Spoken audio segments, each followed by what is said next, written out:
नमस्कार दोस्तों, स्वागत है आपका इस नए वीडियो में।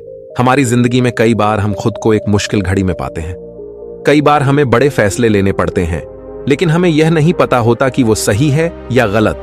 क्या उस फैसले का परिणाम हमारे जीवन में खुशियां लाएगा या मुसीबत। लेकिन कई बार हमारे पास सही निर्णय लेने की सुझाव नहीं होते और हम जल्दबाजी में फैसला कर लेते हैं, और उन फैसलों की वजह से हमारी जिंदगी सुखमय हो सकती है या फिर हमारी जिंदगी नरक से भी बढ़कर हो सकती है।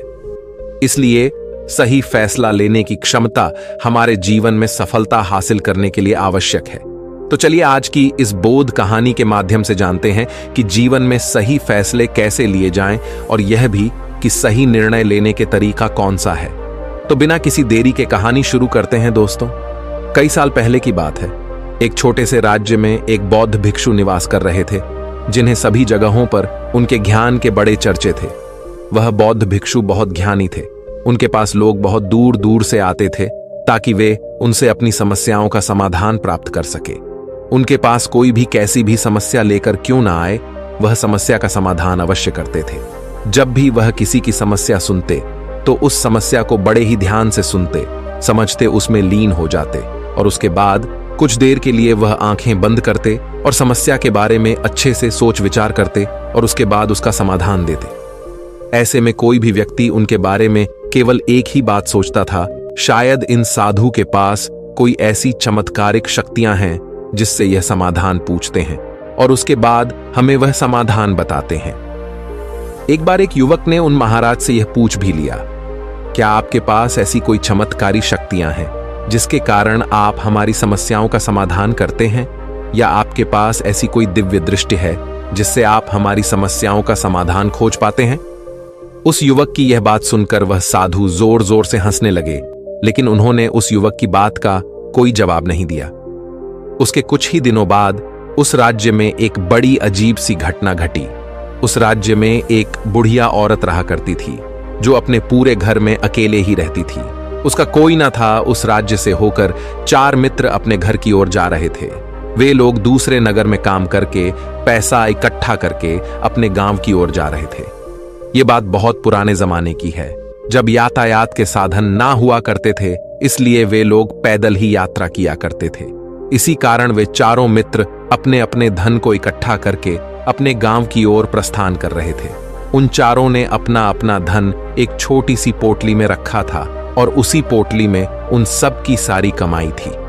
तभी उन चारों मित्रों में से एक मित्र कहता है, मित्रों, इस तरह से यदि हम अपना धन अलग अलग रखेंगे तो इससे हमारा धन चोरी हो सकता है। क्यों ना हम अपना सारा धन एक ही पोटली में रख दें, जिससे हम सब इस पर ध्यान भी दे सकेंगे और हमारा धन सुरक्षित भी हो जाएगा।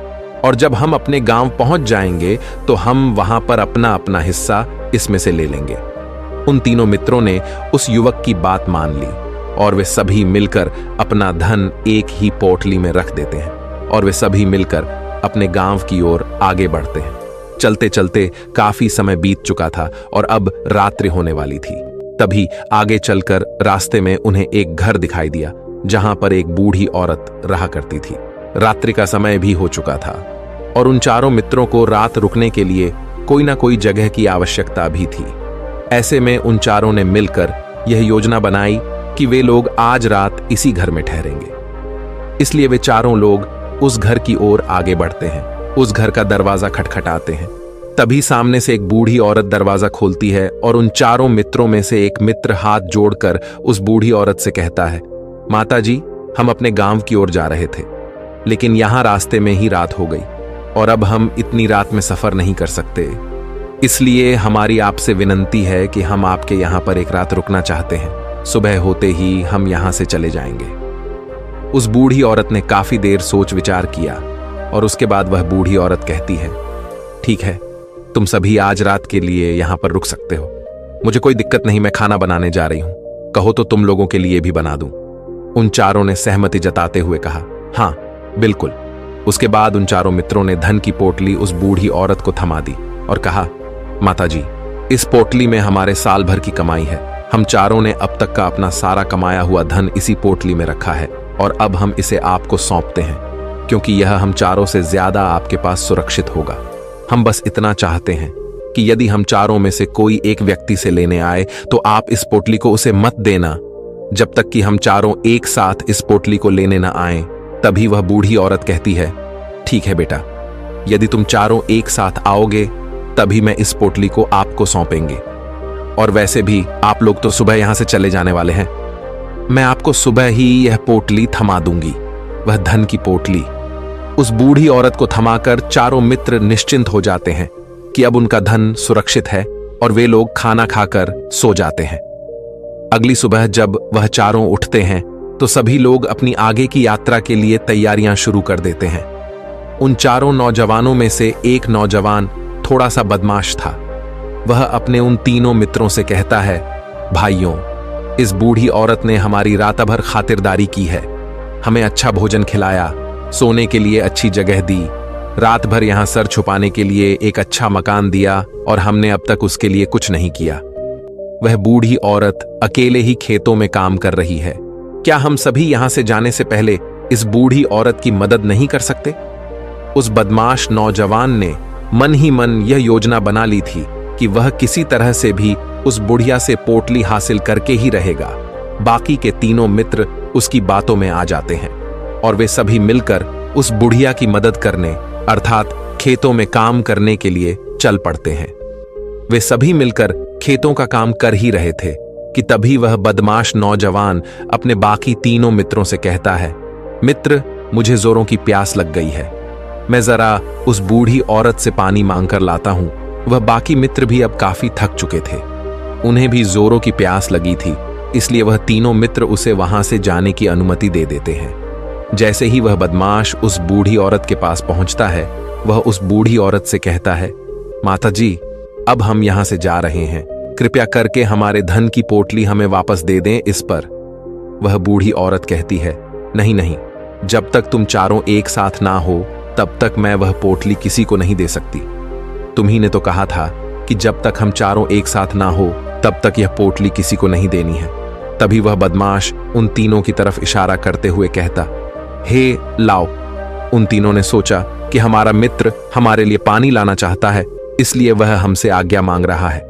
तभी उन तीनों मित्रों ने इशारे में उस युवक से कहा, हाँ हाँ ठीक है, ले आओ। ये देख, उस बुढ़िया को यह लगने लगा कि अब ये चारों यहां से जा रहे हैं और ये अपनी पोटली मांग रहे हैं, इसलिए उस बुढ़िया ने वह कोठलाकर उस बदमाश के हाथों में रख दी और वह बदमाश उस पोटली को लेकर वहां से चला गया और बाकी के तीनों मित्र अपने खेत के काम में व्यस्त हो जाते हैं। कुछ देर के बाद जब वह तीनों खेत का काम करके वापस लौटते हैं और बुढ़िया से कहते हैं, माता जी, हमारा मित्र जो यहां पानी पीने आया था वह कहाँ गया? इस पर वह बुढ़िया कहती हैं, क्या वह पानी पीने आया था? पर वो तो कह रहा था कि हम चारों जा रहे हैं, कृपया करके हमारे धन की पोटली हमें थमा दें। तब तीनों बड़े आश्चर्य होकर उस बुढ़िया से कहते हैं, माता जी, हमने भला कब कहा वह पोटली मांगी थी?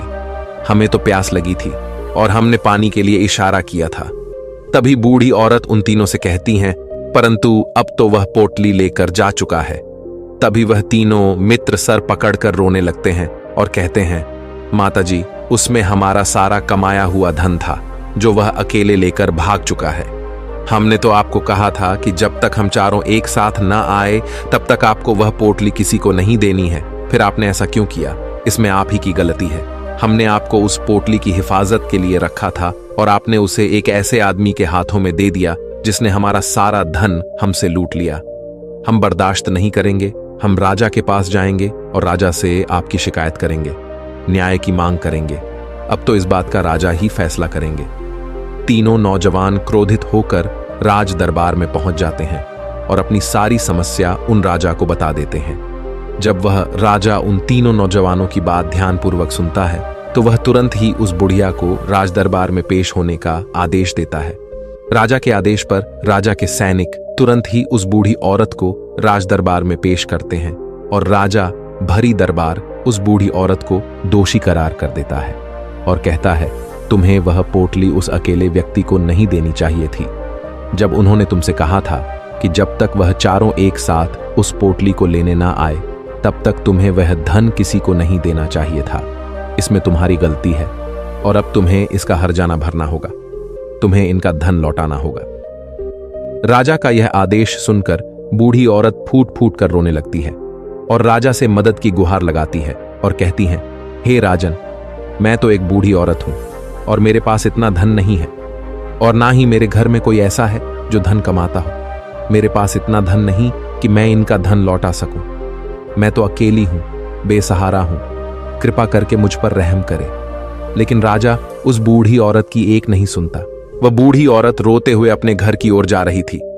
ये सोच रही थी कि आखिर मैं इतना धन कहां से लाऊं, कि कैसे मैं उन लोगों का यह धन उन्हें लौट आऊंगी। मेरे पास इतना धन नहीं है। मैं क्या करूं, कैसे करूं, कहां से लाऊं इतना धन? यदि मैंने उनका धन नहीं लौटाया तो मुझे राजा मार डालेगा। वैसे भी मेरी ही गलती है। जब उन चारों ने मिलकर मुझसे कहा था कि जब तक हम चारों एक साथ ना आए तब तक वह पोटली किसी को नहीं थमानी है, फिर भी मैंने वह पोटली केवल उस एक व्यक्ति को थमा दी। इसमें गलती तो मेरी ही है। वह रोते रोते ये सारी बातें सोचते हुए अपने घर की ओर जा रही थी। तभी रास्ते में उस बूढ़ी औरत को वहीं संत मिले जो उस नगर में किसी भी समस्या का समाधान बड़ी ही सरलता और सहजता से करते हैं। उन्होंने उस बूढ़ी औरत से कहा, क्या बात है बेटी, क्यों रो रही हो? इस पर वह बूढ़ी औरत उस संत को सब कुछ सच सच बता देती है और कहती है, हे महाराज, इसमें गलती तो मेरी ही है। उन चारों ने तो पहले ही कहा था कि जब तक वे चारों एक साथ ना आए तब तक वह पोटली मुझे किसी को नहीं देनी है। लेकिन मेरी हिम्मत मारी गई थी जो मैंने वह पोटली केवल एक व्यक्ति को थमा दी और वह उनका सारा धन लेकर वहां से भाग गया। लेकिन अब मुझे यह समझ नहीं आ रहा कि मैं वह सारा धन कहां से लाऊं, कैसे जुटाऊं।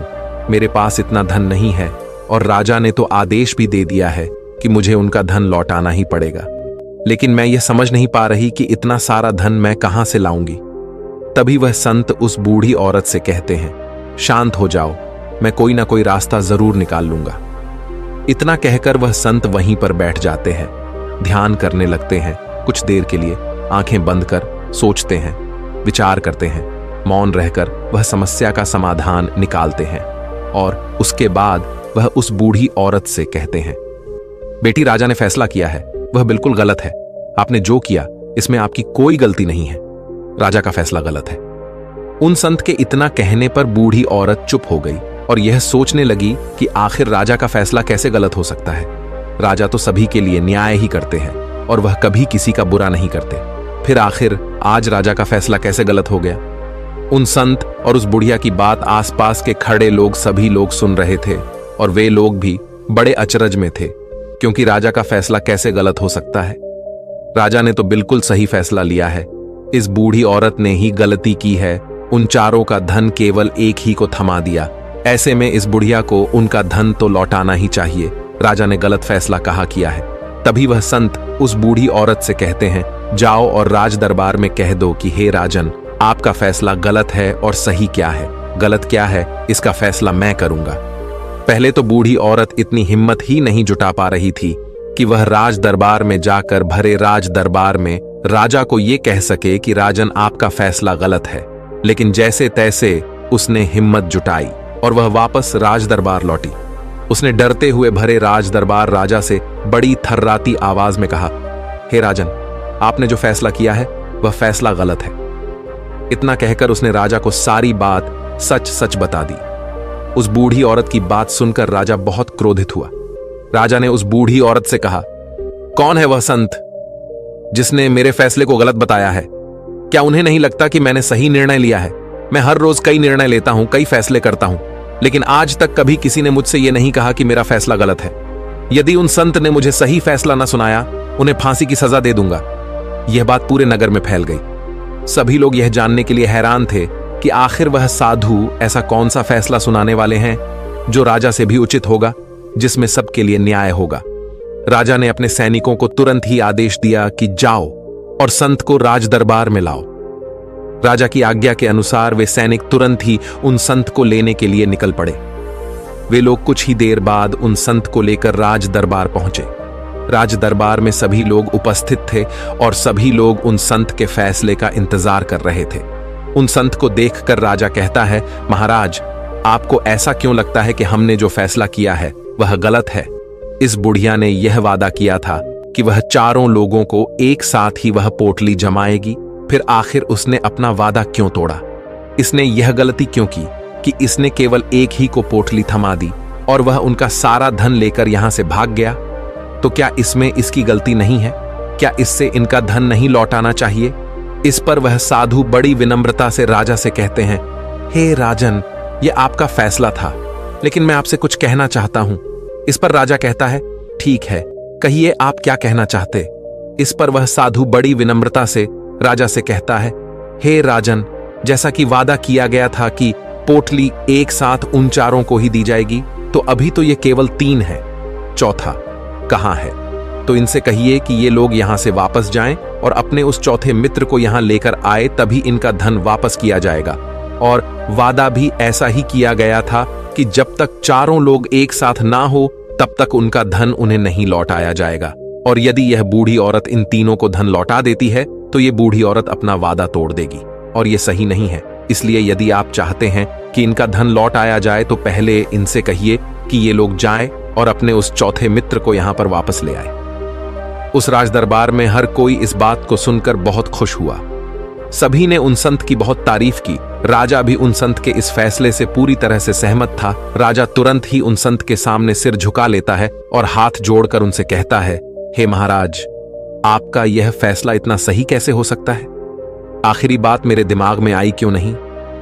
मैंने इस बात को इस तरह से सोचा क्यों नहीं? तभी वह साधु उस राजा से कहते हैं, हे राजन, आपके पास और भी काम होते हैं। आप दिन भर व्यस्त रहते हैं और आपको जल्दबाजी में फैसले लेने पड़ते हैं। आपने इस मामले को सुना समझा, लेकिन इसे देखने में आप गलती कर गए। इससे आपने केवल ऊपरी तौर पर देखा। आपने इसकी गहराई तक जाने का प्रयास तक नहीं किया। यदि आपने इस मामले की गहराई को देखा होता, समझा होता, तो आप भी इसी नतीजे पर आते। जब तक हम किसी मामले की गहराई तक नहीं जाते, तब तक हम उसका सही समाधान नहीं निकाल सकते। लेकिन हम में से अधिकांश लोग तो अपने फैसले केवल जल्दबाजी में लेना चाहते हैं, भले ही वह मामला कितना भी गंभीर क्यों ना हो। हमें तो बस अपना हक चाहिए, हमारा नाम होना चाहिए, भले ही फैसला हमारे लिए आगे चलकर हमारे लिए नुकसानदायी क्यों ना हो। लेकिन हम तो उस मामले की गहराई तक जाने के लिए सोचते तक नहीं। तभी वह राजा उन संत से कहता है, हे महाराज, क्या आपके पास कोई दिव्य शक्तियां हैं? क्या आपके पास ऐसी कोई चमत्कारिक शक्ति है जिसे आप सवाल करते हैं और बदले में वह आपको जवाब देती है, जिस कारण आप सटीक और सही समाधान बता पाते हैं? राजा की यह बात सुनकर वसंत मुस्कुराने लगे और राजा से कहते हैं, हे राजन, यह सवाल मुझसे कई लोगों ने पूछा है और मैंने कभी किसी का कोई जवाब नहीं दिया। लेकिन आप इस राज्य के राजा हैं, इसलिए मैं आपके इस प्रश्न का उत्तर देता हूं। आप में से कई लोगों को यहां ऐसा लगता है कि मेरे पास कोई ऐसी शक्तियां हैं जिससे मैं बात कर सकता हूं, जिससे मैं कोई भी समस्या का समाधान पा सकता हूं। लेकिन मैं आप लोगों को एक बात सच सच बता देता हूं, मेरे पास ऐसी कोई शक्तियां नहीं हैं। मैं तो केवल हर मामले की गहराई तक सोचता हूं, उस बात पर विचार करता हूं, और जब मैं विचार करता हूं तो मेरे सामने कई सारे समाधान आते हैं, और जो समाधान मेरे सामने आते हैं मैं उन पर भी विचार करता हूं, उनके बारे में भी गहराई तक जाता हूं। और जब मुझे लगता है कि इस समस्या का समाधान यही होना चाहिए, तभी मैं समाधान उस व्यक्ति को देता हूं ताकि वह अपनी समस्या का समाधान कर सके। अब आप ही सोचिए, आप जल्दबाजी में यह फैसला लेकर इस बुढ़िया का जीवन पूरी तरह से बर्बाद कर देते। हमारा पूरा जीवन केवल एक फैसले पर निर्भर करता है। यदि वह फैसला सही हुआ तो हमारा जीवन अच्छा बन जाएगा, और यदि वह फैसला गलत निकला तो हमारा जीवन नर्क से भी बदतर हो सकता है। इसलिए यदि आप सही और सटीक फैसला लेना चाहते हैं तो आपको मौन रहना सीखना पड़ेगा। मौन रहकर उस पर विचार करना सीखना होगा, क्योंकि हमारे फैसले ही हमारा भविष्य तय करते हैं, हमारी जिंदगी का अगला पड़ाव तय करते हैं।